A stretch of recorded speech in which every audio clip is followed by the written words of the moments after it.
नमस्कार प्रिय छात्रों, मैं हूं शिखा और स्वागत है आपका शिखा संस्कृत क्लासेस में। छात्रों, आज हम एक नई विषय वस्तु को पढ़ेंगे जिसका नाम है छंद प्रकरण। आप मेरे चैनल को सब्सक्राइब कीजिए, लाइक कीजिए और शेयर कीजिए और बेल आइकन को भी प्रेस कीजिए जिससे टाइम टू टाइम आपको मेरी क्लासेस मिलती रहें।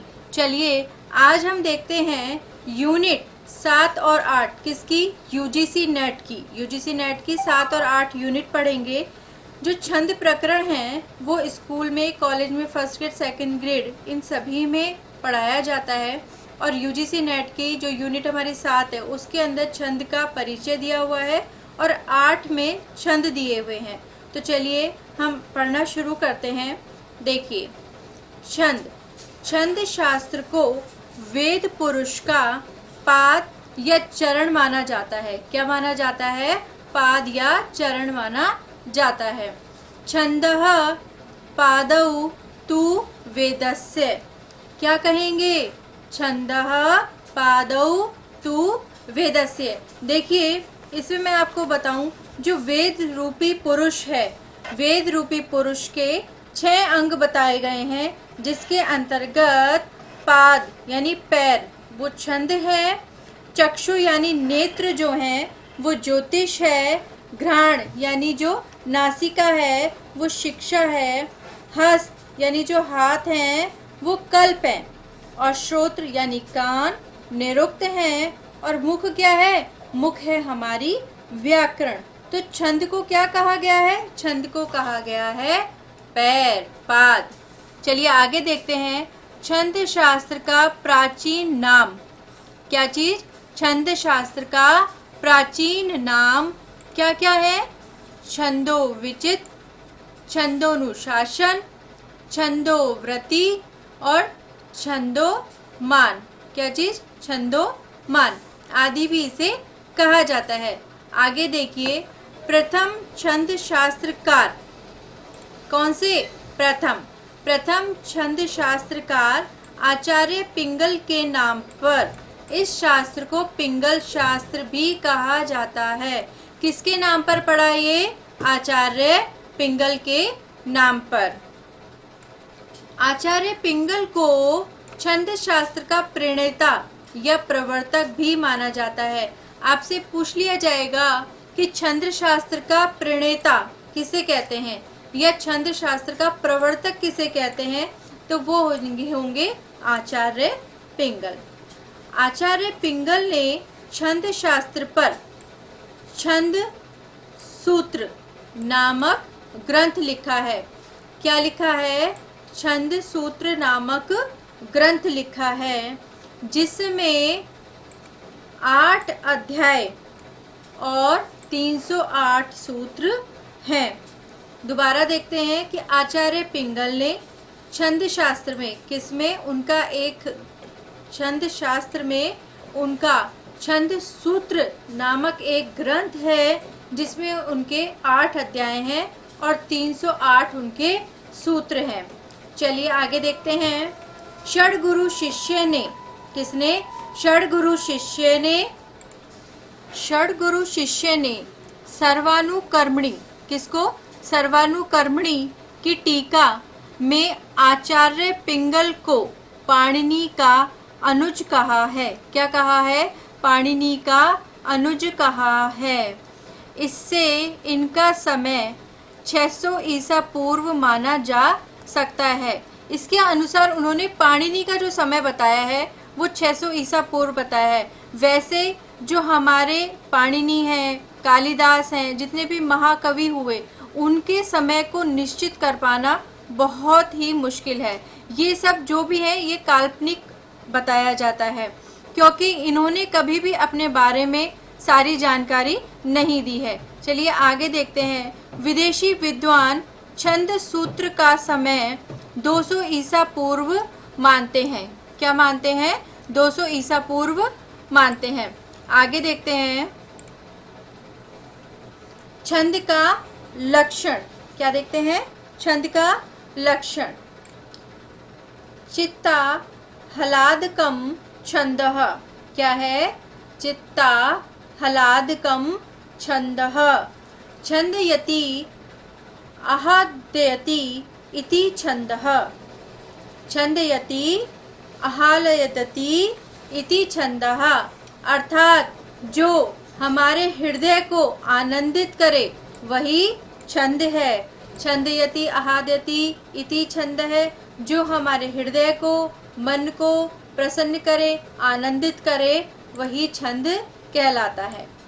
आगे देखिए, प्रमुख वैदिक छंद कौन कौन से हैं? दो होते हैं, लौकिक छंद और वैदिक छंद। तो हम लौकिक छंदों पे जाने से पहले एक बार हम वैदिक छंदों को पढ़ेंगे। वैदिक छंद में देखिए, सबसे प्रथम है गायत्री। कौन सा है? गायत्री। इसमें 24 वर्ण होते हैं और 3 पाद होते हैं। छंदों में चरण होते हैं, पाद होते हैं, पंक्तियां होती हैं। तो इसमें 3 पंक्तियां होंगी जिसमें 24 वर्ण होंगे। सबसे पहला है गायत्री, दूसरा है हमारा औष्णिक, उसमें 28 वर्ण होंगे और 3 पाद होंगे। फिर आता है हमारा अनुष्टुप। अनुष्टुप में 32 वर्ण और 4 पाद। फिर आता है बृहति, 36 वर्ण और 4 पाद। पांचवा है पंक्ति, जिसमें 40 वर्ण और 5 इसमें पाद हो गए। देखिए, ये सातों छंद, अभी इसमें 2 छंद और हैं, ये सातों छंद सप्त छंदांसी नाम से जाने जाते हैं। आपसे पूछ लिया जाएगा कि ये सातों छंद जो हैं वो किस नाम से जाने जाते हैं, तो वो जाने जाते हैं सप्त छंदांसी। या सप्त छंदांसी में कौन कौन से छंद आते हैं, तो इन सातों छंदों का नाम आएगा। इन छंदों की अक्षर संख्या क्रम से 4-4 हो बढ़ती जाती है। देखिए यहाँ पे ये 24 है, गायत्री में कितने हैं? 24 हैं। हमने इसमें कितने प्लस किए? 4। कितने प्लस किए हमने इसमें? 4। तो कितनी हो गई? 28। फिर हमने इसमें 4 प्लस किए तो हो गई 32। फिर हमने इसमें 4 प्लस किए तो हमारी हो गई 36। फिर हमने इसमें 4 प्लस किए तो ये टोटल कितने हुए? 40। आगे देखते हैं, इन्हें क्रम से याद करना जरूरी है प्रिय छात्रों। आगे देखिए, आगे है त्रिष्टुप। कौन सा है? त्रिष्टुप। त्रिष्टुप में है 44। कितने हैं? 44। और इसमें पाद कितने हैं? इसमें पाद हैं 4। जगती, इसमें कितने हैं? 48। हमने पहले 40 याद किए थे, अब इसमें हम वापस से +4 कर देंगे। +4 कर देंगे तो ये हो जाएगा 44। चलिए, जगती में 48 और ये भी कितने हैं? 4। अब इसको एक याद करने का बहुत ही सिंपल सा तरीका है, आसान सा तरीका है। गा उ अ ब्र पन त्रि ज। गा उ अ ब्र पन त्रि ज। देखिए, ये कैसे याद करना है, हमने देखा है यहाँ पे, अभी हमने पढ़ा गा गायत्री, उ औष्णिक, अ अनुष्टुप, ब्र बृहति, प पंक्ति, और 2 और कौन से हैं? त्रिष्टुप और जगती। चलिए आगे देखते हैं। अब है हमारे प्रमुख लौकिक छंद, जो हम अब पढ़ेंगे, जो हमारे सिलेबस में दिया हुआ है। प्रमुख लौकिक छंद संस्कृत काव्यों में प्रमुख यानी मुख्य रूप से, किसमें? संस्कृत काव्यों में मुख्य रूप से अनुष्टुप श्लोक, यानी अनुष्टुप को क्या कहेंगे? श्लोक भी कहते हैं।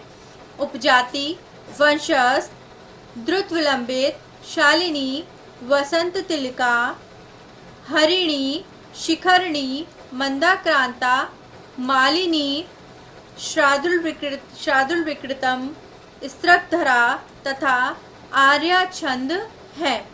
ये किसमें है? हमारे संस्कृत काव्यों में मुख्य रूप से ये छंद हैं।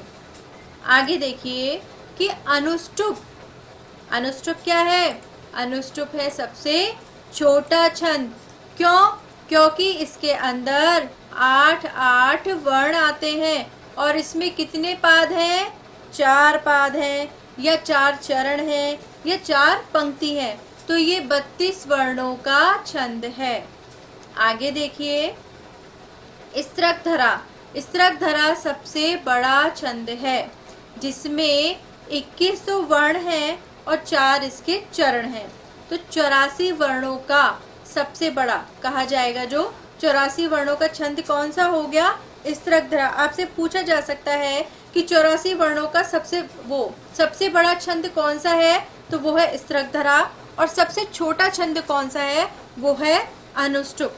चलिए कुछ और आगे बातों पर भी ध्यान देते हैं। आगे है, वाल्मीकि रामायण में 13 छंदों का प्रयोग किया गया है। महाभारत में 18 छंदों का प्रयोग किया गया है। वैसे तो उसमें श्लोक बहुत है, 1 लाख के आसपास है, लेकिन छंद कितने प्रयुक्त हुए हैं? 18। श्रीमद् भागवत महापुराण में 25 छंदों का प्रयोग हुआ है। कितने छंदों का? 25 छंदों का प्रयोग हुआ है। आगे देखिए, परवर्ती काव्यों में 50 छंदों तक का प्रयोग हुआ है। परवर्ती मतलब जो बाद में, अर्थात जो हमारे रामायण महाभारत इनके बाद जो हमारे काव्य आए, ठीक है, उसमें हमारे 50 से अधिक छंदों तक का प्रयोग हुआ है। अब छंद शास्त्र में कुछ प्रमुख ग्रंथ हैं जिनको भी जानना अति आवश्यक है। देखिए अब वो ग्रंथ कौन कौन से हैं मैं आपको बताती हूँ। पहला है छंदः सूत्रः। कौन सा है? छंदः सूत्रः, जो किसने लिखा है? हमारे आचार्य पिंगल ने। दूसरा है जयदेव छंदः। जयदेव छंदः, ये किसने लिखा है? जयदेव ने। छंदो अनुशासनः। छंदो अनुशासन, ये किसने लिखा है? जय कीर्ति ने। इसमें इंपॉर्टेंट देखिए छंद सूत्र है एक आपका, एक छंदोनुशासन। आगे देखिए व्रत रत्नाकर, ये किन्होंने लिखा है? ये लिखा है केदार भट्ट ने। किसने लिखा है? केदार भट्ट ने। आगे देखिए सुव्रत तिलक। सुव्रत तिलक, ये किन्होंने लिखा है? क्षेमेंद्र ने। श्रुतबोध कालिदास जी ने। छंदोनुशासन हेमचंद्र जी ने। छंदो मंजरी गंगा दास जी ने। छंदो मंजरी किसने लिखी है? गंगा दास जी ने। आगे देखिए पिंगल नाग छंदो विचिति भाष्य। पिंगल नाग छंदो विचिति भाष्य, ये किसने लिखा है? यादव प्रकाश जी ने। किसने लिखा है? यादव प्रकाश जी ने। आगे वाणी भूषण, क्या नाम है? वाणी भूषण, ये किन्होंने लिखा है? दामोदर मिश्र जी ने। आगे है व्रत मुक्तावली, ये किन्होंने लिखा है? श्री कृष्ण भट्ट जी ने। चलिए आगे देखते हैं व्रत मौतिक, ये किन्होंने लिखा है? ये लिखा है चंद्रशेखर जी ने। किसने लिखा है? चंद्रशेखर जी ने। व्रत रत्नावली, ये किन्होंने लिखी है? वेंकटेश। वाग्वल्लभ जी ने दुख भंजन कवि। वाग्वल्लभ दुख भंजन कवि। पिंगल के छंद सूत्र पर भट्ट हलायुद्ध ने मृत संजीवनी टीका लिखी है। किन्होंने? छंद सूत्र पर भट्ट हलायुद्ध ने। हलायुद्ध भट्ट बोल लीजिए या भट्ट हलायुद्ध बोल लीजिए, इन्होंने पिंगल के छंद सूत्र पर मृत संजीवनी टीका लिखी है। ज्ञानाश्रय छंदो विचित नामक सूत्रात्मक ग्रंथ 600 ईस्वी के आसपास लिखा गया है। कब लिखा गया है? 600 ईस्वी के आसपास लिखा गया है। भरत मुनि के नाट्यशास्त्र, नाट्यशास्त्र किसकी रचना है? भरत मुनि की रचना है। के 2 अध्याय, कितने? 2 अध्याय। कौन कौन से वो अध्याय हैं? 15 और 16। 15 और 16 में, और अग्नि पुराण के 8 अध्यायों, जिसमें 328 से 335 तक में छंदों का विवरण दिया गया है। किस किस में? भरत मुनि के नाट्यशास्त्र के 2 अध्याय हैं, 15 और 16, और अग्नि पुराण के 8 अध्यायों 328 से 335 तक के छंदों का विवरण किसमें? इनमें दिया हुआ है। चलिए आगे देखते हैं। पिंगल सूत्र की यादव प्रकाश नामक टीका के अनुसार, किसके अनुसार? पिंगल सूत्र की यादव प्रकाश नामक जो टीका लिखी गई है उनके अनुसार जो छंद शास्त्र है, क्या है, छंद शास्त्र है, कहा जाता है कि वो भगवान शंकर ने देवराज इंद्र को दिया था। किसने? हमारे भगवान शंकर जी ने देवराज इंद्र को दिया था। और इंद्र से वो कहाँ गए? इंद्र से वो गए दुष्चैवन। कहाँ गए? दुष्चैवन को। दुष्चैवन से वो गए बृहस्पति को, बृहस्पति से मांडव्य को, फिर मांडव्य से सैतव को। किसको? सैतव को। सैतव से यास्क को, यास्क से अंत में किसके पास आया? पिंगल जी के पास। किसके पास आया? पिंगल जी को प्राप्त हुआ। और फिर पिंगल जी से हम सबको। चलिए आगे देखते हैं। ये एक परंपरा है जो चली आ रही है, एक परंपरा है। किसने किसको दिया? अर्थात शंकर भगवान से प्राप्त होते होते पिंगल जी तक, और पिंगल जी से फिर हम तक। ठीक है। छंद शब्द में छद धातु है। छंद शब्द में कौन सी धातु है? छंद शब्द में छद धातु है, जिसका शाब्दिक अर्थ आवरण या ढकना होता है। जिसका शाब्दिक अर्थ क्या होता है? आवरण या ढकना होता है। चलिए आगे देखते हैं। पद्य या छंद के दो भेद होते हैं। हम छंद को पद्य भी कह सकते हैं। पहला है व्रतम यानी वार्णिक छंद, और दूसरा है जाति यानी मात्रिक छंद। पहला कौन सा है? वृत्तम, और दूसरा है जाति।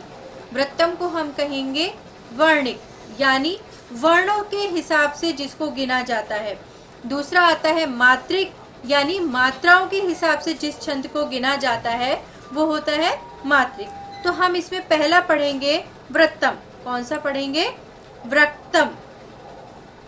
अक्षरैर गणना यत्र तद वृत्तम इति कथ्यते। क्या पढ़ा? अक्षरैर गणना यत्र तद व्रतम इति कथ्यते। ये कहाँ लिखी हुई है? व्रत मंजरी में। अर्थात जिस छंद की अक्षरों से गणना होती है वहाँ पर व्रतम इति कहा जाता है, वही व्रतम छंद कहलाता है। चलिए आगे देखिए। व्रतम अक्षर संख्यातम। व्रतम अक्षर संख्यातम अर्थात अक्षरों से जो संख्या जो हम गिनते हैं, ठीक है, जो गणना करते हैं, उसे हम क्या कहेंगे? व्रतम। ये किस में लिखा हुआ है? छंदो मंजरी में। चलिए आगे देखते हैं। जिस छंद में अक्षरों की गणना की जाए, जिस छंद में किसकी? अक्षरों की गणना की जाए, वो कहलाता है व्रत। जैसे अनुश्चोप, वंशज, इंद्रवज्रा इत्यादि। और भी इसमें छंद हैं जिनमें अक्षरों से उसकी गणना की जाती है। दूसरा है हमारा जाति। कौन सा है? जाति। मात्राभिर्गणना यत्र सा जातिर्भिधीयते। क्या कहा मैंने? मात्राभिर्गणना यत्र सा जातिर्भिधीयते अर्थात मात्राओं से जहाँ गणना की जाती है वो जाति छंद कहलाता है। जातिर्मात्राकृता भवेत्, ये किस में लिखा हुआ है? छंदो मंजरी में। किस में लिखा हुआ है? छंदो मंजरी में। चलिए आगे देखते हैं कि जिस पद्य में, किसमें? जिस पद्य में मात्रा की गिनती की जाती है, अर्थात जिस छंद में, पद्य बोल दीजिए या छंद बोल दीजिए, जिस पद्य में मात्रा की गिनती की जाती है वे जाति छंद कहे जाते हैं। जैसे आर्य छंद। कौन सा? आर्य छंद जाति छंद है। ये एकमात्र छंद है जो मात्रिक छंद है, जिसमें मात्राओं से गणना की जाती है। इसे जाति छंद भी कहते हैं। चलिए आगे देखते हैं। इसके प्रथम व तृतीय पाद में 12 मात्राएं होती हैं। कितनी? 12 मात्राएं होती हैं। ठीक है, 4 पाद हो गए, 4 चरण हो गए, तो पहले में और तीसरे में कितनी मात्राएं हुई? 12। दूसरे पाद में 18 मात्राएं और चतुर्थ पाद में कितनी? 15 मात्राएं। दोबारा से देखिए, आर्य छंद के अंतर्गत, आर्य छंद के अंदर जो हम पढ़ेंगे उसमें 4 चरण होंगे। उन चारों चरणों में देखिए, पहले और तीसरे चरण में 12 मात्राएं, दूसरे चरण में 18 मात्राएं और चतुर्थ पाद में 15 मात्राएं होती हैं। आगे देखते हैं बच्चों, वृत्त छंद के प्रकार। ठीक है, कौन कौन से होते हैं? पहला होता है समवृत्त, फिर होता है अर्ध समवृत्त और तीसरा है विषम वृत्त। समवृत्त अर्थात जिसमें चारों चरणों में या चारों पादों में समान होता है। क्या होते हैं? समान होते हैं। ठीक है, समान लक्षण होते हैं उसके अंदर, चारों पाद समान होते हैं। अर्ध समवृत्त जिसमें दो समान होते हैं, 2 समान होंगे और फिर 2 समान होंगे चरण। विषम वृत्त जिसमें चारों चरण विषम होते हैं, यानी चारों चरण ही अलग होते हैं, उसको हम कहेंगे विषम वृत्त। देखिए आगे विस्तार से समझते हैं। पहला है समवृत्त, जिस छंद के चारों पादों में, क्या कहा मैंने कि जिस छंद के चारों पादों में लक्षण समान रूप से घटित होता है वह समवृत्त छंद होगा। जैसे इंद्र वज्रा, उपेंद्र वज्रा, वंशस्थ, मालिनी, शिखरणी आदि, ये सब छंद कौन से हैं? समवृत्त छंद कहलाते हैं। आगे देखिए, आगे है अर्ध समवृत्त। कौन सा है? अर्ध समवृत्त। यदि छंद का, मैंने अभी क्या बताया था आपको, यदि छंद का प्रथम पाद और तृतीय पाद, पहला और तीसरा, देखिए 4 चरण होते हैं, पहला, दूसरा, तीसरा और चौथा। ठीक है, कौन कौन से? पहला, दूसरा, तीसरा और चौथा, ये 4 पाद होते हैं, 4 चरण होते हैं, जिसमें आपके पहला और तीसरा ये समान होंगे और दूसरा और चौथा ये समान होंगे, तो ये कहलाएगा अर्ध समवृत्त। कौन सा कहलाएगा? अर्ध समवृत्त। जैसे वियोगिनी, कौन सा हो जाएगा? जैसे वियोगिनी। आगे देखिए, फिर आता है विषम वृत्त। कौन सा आता है? विषम वृत्त। इसमें यदि किसी छंद के चारों चरण, पहला, दूसरा, तीसरा और चौथा, ये चारों चरण अलग अलग लक्षण से युक्त होंगे, ये आपस में मैच नहीं करेंगे, चारों अलग होंगे, तो विषम वृत्त कहा जाएगा। चारों चरणों में अक्षर संख्या, जो हम वर्ण गिनेंगे, अक्षर गिनेंगे, वो अलग होंगे। चारों चरण अलग अलग होंगे, उनके अक्षरों की संख्या अलग अलग होगी। जैसे विषम वृत्त में, जैसे देखिए आप, पहले चरण में है 12, दूसरे में है 13, फिर 14, फिर 15। एक अनुमान के हिसाब से मैं आपको बता रही हूँ कि विषम वृत्त में अलग अलग होते हैं। ऐसे ही अर्ध समवृत्त में ऐसा होगा कि पहला और तीसरा है, तो पहले और तीसरे में अगर 12-12 हैं, तो दूसरे और चौथे में समान होंगे, 13-13 होंगे।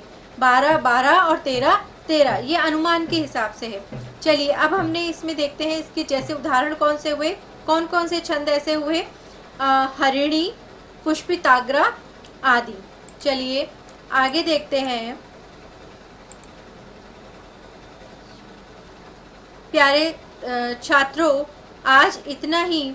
अब हम अगली क्लास में मिलेंगे, जिसमें मैं आपको छंद पढ़ाऊंगी, उपेंद्र वज्रा, इंद्र वज्रा, सारे छंदों का मैं उसमें आपको परिचय करवाऊंगी और समझाऊंगी। तब तक आप इसे पढ़िए और समझिए।